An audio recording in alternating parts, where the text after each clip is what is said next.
Bonjour et bienvenue à notre 7e leçon de français. Привет и добро пожаловать на наш 7-й урок французского языка. И нам осталось всего 2, чтобы завершить самый-самый начальный уровень. Итак, сегодня мы с вами начнем с фонетики и поговорим о последних 2 звуках, которые мы еще не успели затронуть. Это звуки «в» и «в». И это были сейчас 2 разных звука, я надеюсь, вы это услышали. Итак, самый первый звук образуется от «у». Если в английском вас учили, что всякие там «oui», вот это вот, оно такое достаточно мягкое, такое ленивое, то в французском это не «oui», это «oui». У вас должно быть очень четкое «у», потому что этот звук образуется от сочетания «о-ю» плюс какая-то гласная. Ну, например, взять глагол «jouer». Взять, например, глагол «jouer», да, чтобы правильно его произнести, вы говорите именно «oui», да, у вас «у» и потом какой-то гласный. То же самое, пожалуйста, ваше слово «oui». Вот оно. «Oui». Оно четкое «oui». Ни в коем случае не «we», не «we», а именно «oui». В отличие от английского, да, где просто «we» сказали и все. То есть это очень-очень четкий звук. На самом деле это один из самых сложных звуков. Лично у меня это был, наверное, последний вставший на место звук. Давайте прочитаем вместе слова, которые у вас здесь даются. «Oui», «fouine», «louis», «louer», «jouer», «trouer», «bouer», «jouir», «avouer». И этот же звук у вас будет встречаться в сочетании «ой». Еще одно сочетание, это сочетание «ой». Вот это сочетание будет всегда читаться как «wa». Ну, например, слово «soir», да, вечер, «soir», вот он, «wa», «soir». И тоже, это именно «уа». Ни в коем случае не «soir», а именно «soir». Не ленитесь делать вот эту «у». Я вспоминаю, что меня когда-то критиковали французы, когда я сама училась, за вот это «toi». Мне говорят, что у тебя не «toi» такое, вот оно «toi». Оно именно «moi», «toi», очень энергичное. Давайте прочитаем вместе первый столбик. Histoire, oiseau, roi, royaume. Напомню про букву Y, да? Y это 2 И. Первое И ушло в «wa», второе дало «й». Royaume, loi, loyal, voisine, soit. Ну, оставшиеся 2 столбика читайте самостоятельно. Это первый межгубный звук. Достаточно несложно. Самое главное помнить, что он очень энергичный. Второй межгубный звук это звук от «ю». «Ю» плюс какая-то гласная. Именно буква «ю». И отсюда звук будет «уи». Он все время «ю», он все время очень мягкий. И поэтому, например, когда вы сравниваете 2 слова «восемь» и «да», вот слово «восемь» это у нас «huit», а «да» это у нас «oui». Если 8 это «huit», то «да» это у нас «oui». Чувствуете разницу? Один от «ю», а другой от «у». Давайте сразу почитаем. Cuisine, produire, nuit, huître, séduire, essuyer, s'ennuyer, appui, buis. Вот этот звук как раз тоже очень часто путают с предыдущим. Вы теперь этого делать не будете. Помните, что у нас их 2. Oui и oui. Окей, и я думаю, что на этом с фонетикой мы с вами закончим. Посмотрим на следующий момент. Мы сегодня поговорим грамматически про предлог «de». Итак, что это такое за предлог «de»?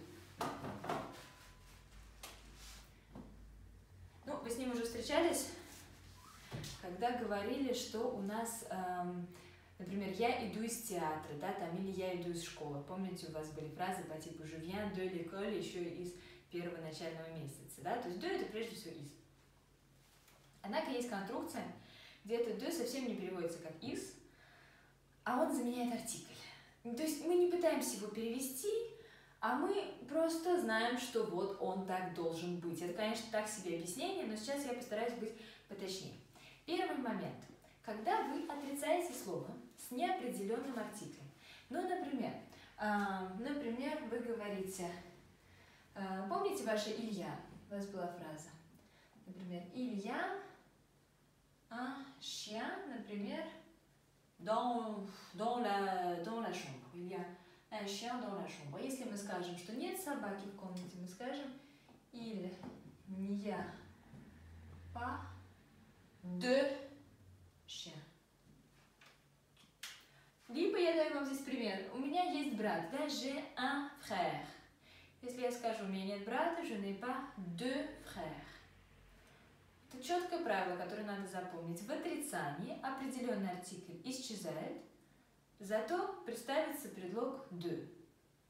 Ну, например, банальное. Il lit un livre, он читает книжку, il ne lit pas de livre. Вот такое правило надо просто запомнить, что оно есть. Единственное, что небольшой нюанс. Слова с определенным артиклем никак не меняются. Вот, например, если я скажу «я люблю бананы», вообще, в принципе, все бананы, да, все бананы у меня будут в французском языке с определенным артиклем, как весь класс, да, я скажу «j'aime les bananes». Вот если я скажу, что я не люблю бананы, то у меня будет «je n'aime pas les bananes». Здесь ничего не изменится. Вот. То есть только неопределенный артикль. И у вас здесь есть упражнение, да, у меня нет книжки, я не люблю книжки этого писателя, я не вижу книжку. Вот попытайтесь здесь понять. Если в вашей изначальной фразе стоит определенный артикль, ничего не меняется. А если стоит неопределенный артикль, то он заменится на предлог de. Вот и такое правило. И из этого же, ну, можно сказать, вытекает не совсем, но к этой же теме будет относиться еще одно правило. Значит, первое de в отрицаниях, да, мы с вами посмотрели. А второе, если у вас появляется какое-то количество, ну, например, много,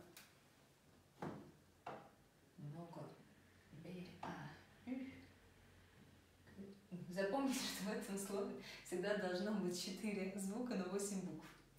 Много или мало, или достаточно, или слишком много.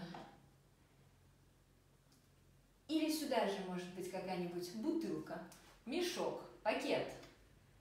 То после него идет только de, и никакого артикля дальше нет. Например, j'ai beaucoup de pommes, j'ai beaucoup de livres, il a peu d'argent, vous avez assez de travail, il a trop d'affaires.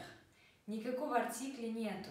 Обратите внимание, если я скажу, например, j'achète une bouteille de vin. Bouteille это тоже какое-то количество, да? Мы вино меряем в бутылках, да? Там, например, картошку в мешках. Мы скажем j'achète un sac de pommes de terre. То есть, когда у меня появляется какое-то количество, наречие количества, либо какое-то слово, обозначающее количество, типа килограмм, мешок, бутылка, пакет, у нас потом, даже, кстати, группа студентов, если я скажу, c'est un groupe d'étudiants, да, это группа студентов, это класс, там, отличников и так далее. Если я людей, ну, или какие-то предметы меряю, то есть считаю их, то я не ставлю потом артикль, а просто говорю beaucoup de, peu de, assez de, une bouteille de и так далее. Почему мы говорим, например, в ресторанах, да, когда вы просите je voudrais un verre d'eau, да, я бы хотел стакан воды, вы скажете un verre d'eau. Je voudrais un verre d'eau. Вот, потому что стакан, мы меряем воду стаканами, соответственно, un verre d'eau. Итак, у вас есть упражнение, чтобы это потренировать. Итого, получается, что наш предлог de будет заменять артикль в случае, если он будет отрицать неопределенный артикль, это раз. И два, если потом до него, вернее, будет стоять какое-то количество. Тогда наш артикль пропадает, и вместо него приходит предлог de. Правило важное, постоянно встречается чуть ли не, ну, не в каждой, конечно, фразе, но часто. Поэтому постарайтесь его осознать и применять. А мы сегодня с вами читаем новый текст. Nous allons lire un nouveau texte sur les métiers. Мы читаем новый текст с вами о профессиях. Итак, я вам его читаю. Christophe fait ses études à Paris, mais il travaille déjà comme vendeur chez Cartier. Il a beaucoup de chance de travailler pour cette grande entreprise, mais parfois son travail est très difficile. Christophe se lève tôt et va à l'école. Après les classes, il se précipite aux Champs-Élysées où se trouve la boutique. Il commence à travailler à 14 heures et finit à 20 heures. Il travaille aussi le samedi. Son travail est dur physiquement, il est toujours debout. En plus, il doit être très responsable et faire attention aux voleurs. Sa mission est simple, mais elle n'est pas facile, rendre les clients heureux. Mais imaginez-vous le type de clients que l'on rencontre parfois dans ces boutiques. Ces clients sont souvent très sympathiques et Christophe est content de les aider. Mais parfois, ces clients sont arrogants, même grossiers. Christophe doit toujours garder la sourire et être aimable. Après une journée fatigante, ce n'est pas évident.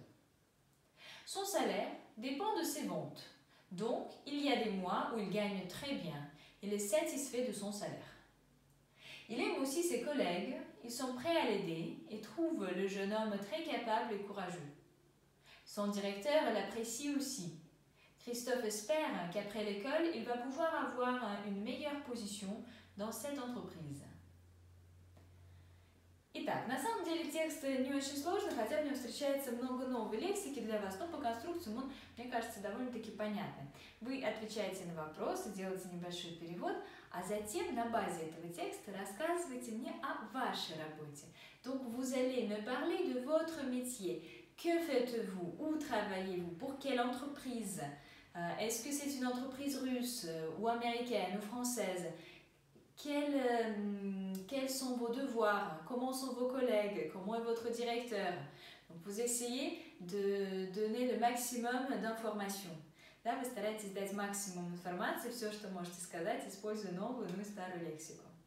Et nous, on se voit dans quelques jours. À bientôt!